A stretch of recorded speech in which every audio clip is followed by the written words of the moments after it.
So look what I just got in the mail. All the Beyond the Week little bracelets, baby. So I'm hoping to see a lot of you guys wearing these in your gym, wearing my tank with it. The first 100 orders that go through the website will be getting one of these for free. And then I'll be throwing these in as promotional items throughout all my orders and all my specials and whatnot. So get on this game, yo. Now this video was inspired by a request submitted by one of my subscribers that said, Ryan, can you tell us about your first kiss? Oh. Anyways, I thought that's a great idea. I'll tell you guys about all my first times, and you guys can leave in the comments below what first times you want to hear about next. Now keep it reasonable. We can't talk about illegal things or anything like that, so keep it reasonable. Now, let's start. Ooh, Ryan, ooh. First kiss. So it's only appropriate that I talk about the question that was actually submitted. So let's talk about my first kiss. I was about 14, maybe just had turned 15 years old, and it was my freshman year. Like you guys may know, I was homeschooled up to 8th grade, so it was my first year at a public place. It's my first year seeing all these like nice honeys walking around and stuff. And you know, obviously I hadn't talked to a lot of girls yet. I hadn't, you know, kissed anyone, so it was really exciting to start getting interaction in with these girls. So I had this PE class, and it was super funny. I was 130 pounds. I was, you know, 5'11", 6 foot, so just super skinny little skeleton kid. And there was this really cute girl that caught my eye, dude. She just, you know, she had a really beautiful face, and, you know, she had that ass. And for that ass at 15, it was probably like nothing. But, you know, at the time, it was amazing. And I talked to her for a couple weeks and stuff. And then we ended up going out for like, you know, a week and a half. And I went to winter formal with her, and I remember this, it was just like the best thing that ever happened. You know, I was dancing with her, and you know, high school dancing is really just, you know, girls rubbing their butts on your dick, which is awesome because I was 14 and I hadn't done anything with girls yet, so I was just like already having a great time. And then she reaches back and grabs around my neck, you know, while she's in front of me, and turns her head back. And I'm just like, oh shit, this is happening. And I just started making out with her, and it was just like, it was the most pure essence of amazingness, you know, because once you've done it enough times, once you're older, it's like, all right, we're kissing, we're doing the steps that need to happen to get to other things, it's just like, you know, you've done it before. But at that moment, dude, it was like the purest white magic Disney thing that ever happened to me, and it was just blew my mind. So that was my first kiss. On to the next first. My first broken bone. I was 11? Probably 11 years old, and I was playing at a church while my mom was doing her thing in the church. I was on monkey bars, right? But I was on top of the monkey bars. I don't know if you guys used to do this when you were kids, but I would always walk on the monkey bars and see if I could go across, and it was cool, right? I always did it, no problem.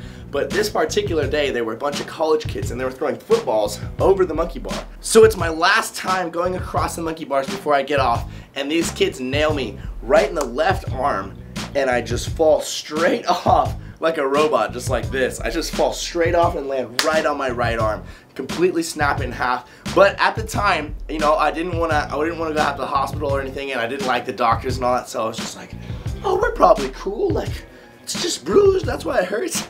So I just didn't tell my mom, didn't tell anyone about it. Went home, fell asleep, woke up the next morning, and it was just huge, and I just couldn't move my arm at all, and I was like, oh, fuck. Now my first time competing on stage, I think the end of 17, maybe I was 18 years old, so I'd been lifting for a solid 2 years. I had a decent bit of size. I think I was 182 pounds when I went on stage, and you know, I just wanted to go and do it because I'd been lifting for so long. But you know, if there's no stage or anything, then there's really no like winning or losing. You're just lifting. So I wanted to officialize the fact that I was competing. I went into the competition with a good friend of mine, so we had a trailer and we had all this stuff. So it was really nice to have all those accommodations there already. We went in for the pre-contest on Friday. I went in looking just shredded to the bone, but did not have enough mass to be doing what I was doing. I definitely didn't feel thick and solid and tight enough to do this competition. So I went on stage, I did my thing. my tan had messed up really bad because I sweat a lot. As you guys know, I sweat like a freaking beast. So the tan, when they put it on the night before, it looked good, and then I went home and sweat a little bit while I was sleeping and went to the competition. They put it back on, so it was a little splotchy and it wasn't even, which is something that I'm worried about. I hope that whoever tans me this time can make it even and I don't get blotchy and it doesn't look weird, and my armpits don't look weird, because that was one of the things too. My armpits were white and everything else was tan. It was real weird. Anyways, went on stage, rocked it. Finals, rocked it. I think I got 5th place. It was a lot of fun though. Like, even though I didn't win, even though I didn't do really well, it gave me a good idea, a different perspective of how lifting is gonna work and how competitions are gonna work. And after that competition, I said, hey, I need to take 3-4 years to my next competition, which is coming up, and I really need to fix all the details that were not quite ready for stage. And now that brings us to where we are today. 5 weeks out from the end of my bulk, and then another 16 weeks out from my competition. Now, my first time working out, I'll just give you like a collection of my first times working out. I was 15 and a half. I had just started high school, and I was like, damn, you know, my brother's got a little bit of size. I need to get some size on me because that looks freaking dope, right? And I remember all my first workouts, I did all the things that I had seen on videos and I had heard about doing, you know, benching and squatting and deadlifting, and I thought they were so easy. I was like, man, I'm made for this. Like, this is easy. I can push heavyweight after just my first workout, you know? And then 6, 7, 8 months later, I looked back and I was like, what? What was I doing? Like, look at that form. Actually, probably like a year and a half, maybe 2 years later. Looking back on all that form, I thought I was doing it so good and I thought I was pushing heavy weights and making such progress. But man, lots of like rounded backs, lots of like knees buckling in when I'm doing deadlifts and squats, lots of like half range of motions. So just to like get you guys excited, everyone starts from the beginning, you know? Even people you think that have been lifting perfectly forever, I started lifting the worst. I probably lifted worse than anyone you've seen at your gym. And then I decided to learn and fix and perfect my form. So there's hope for everyone. If you see someone doing form wrong, go up to them and try to help them out, because maybe you'll be the one who switches their style of training from really stupid and crappy to amazing, and then they'll get gains just because you talk to them about their form. So these are the first times that I want to talk to you guys about in this video. Please let me know what first times you guys want me to talk about in a part 2 to this video, because I think it's always funny when you guys suggest good things, because you guys are on point with your suggestions.